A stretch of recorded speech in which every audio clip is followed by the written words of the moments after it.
नमस्कार दोस्तों। कोरोना के चलते लगता है जीवन कुछ थम सा गया है। हमारी सरकारों ने धीरे धीरे इस पे काबू पाना शुरू कर दिया है। उम्मीद है कि बहुत जल्दी सुचारू रूप से हमारा जीवन चलने लगेगा। लेकिन सब कुछ ठीक होने के बाद भी कुछ चीज़ें सोचने वाली हैं कि ठीक होने के बाद हमें किन चीज़ों का ध्यान रखना बहुत ज़रूरी है, किस देश की हमें चीज़ें यूज करनी है, कैसे अपने सिस्टम में बदलाव लाना है। आजकल किसानों के बारे में बहुत चर्चा हो रही है कि किसानों की हार्वेस्टिंग का समय आ चुका है, फसलों की बिजाई भी करनी है। किसानों के लिए जो भी साजो सामान आता है उसका 80 से 90% चाइना से इंपोर्ट होता है। तो सवाल ये उठता है कि क्या हमें चाइना के प्रोडक्ट इस्तेमाल करने चाहिए। तो एक न्यूज़ एजेंसी के बारे में मैं पढ़ रहा था, तो उसने वो बता रही थी कि चाइना के प्रोडक्ट जिस पॉलीथीन के अंदर लिपटे होते हैं और उसमें बबल होते हैं, अगर हम उनको दबाते हैं तो एक पटाखा सा बजता है जिससे खाली लोग टाइम पास करते हैं कह लीजिए।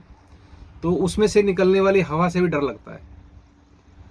तो आने वाले समय में सतर्क रहना चाहिए किसानों को।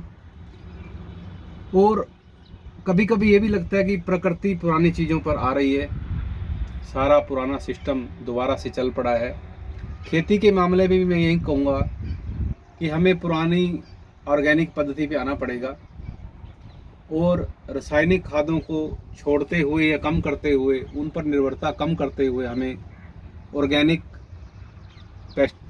खादों के ऊपर और बायो पेस्टिसाइड के ऊपर, नीम से तैयार प्रोडक्ट के ऊपर अपनी खेती की शुरुआत करनी चाहिए, जिससे कि रासायनिक खादों, रासायनिक कीटनाशक जिनका इंपोर्ट बाहरी देशों से होता है उनसे बचा जा सके।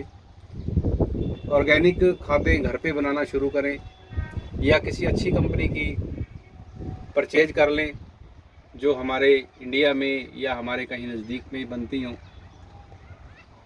ऑर्गेनिक पद्धति में बिजाई से लेके कटाई तक वो सारी चीज़ें हैं, हर चीज़ का सलूशन है।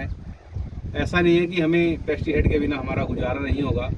हो सकता है हमारी थोड़ी सी पैदावार कम हो जाएगी और उससे हमारी ज़मीन की फर्टिलिटी बहुत ज़्यादा बढ़ेगी और इस आने वाली विपदा से भी हम लोग बच पाएंगे, अपने परिवार को बचा पाएंगे, अपने शहर को बचा पाएंगे, अपने देश को बचा पाएंगे।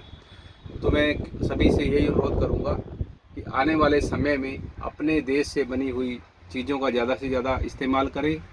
बाहरी चाइना से खासकर जो चीज़ें इंपोर्ट होती हैं उनसे बचें और जो चीज़ें हमारे आसपास बनती हैं उन पे करें, क्योंकि उससे हमारे देश की जीडीपी भी बढ़ेगी, हमारा देश खुशहाल होगा और हमारे जितने भी व्यापारी बंधु हैं उनको भी दो पैसे मिलेंगे तो उनका जीवन भी चलेगा।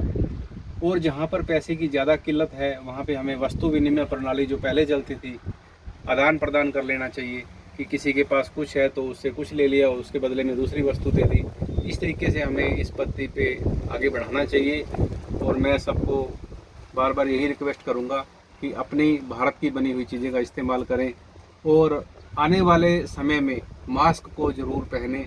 अगर मास्क ना पहन सकें तो ये गमछा, जो हमारे मोदी जी भी कहते हैं कि गमछा बहुत बढ़िया है, तो जब भी कोई प्रॉब्लम आए तो उसको आप अपने तरीके से इसका मास्क बना सकते हैं और अच्छे तरीके से अपने आप को सिस्टम में ले आएँ ताकि आने वाले समय में कोरोना वायरस के बचाव को रोका जा सके। धन्यवाद, नमस्कार।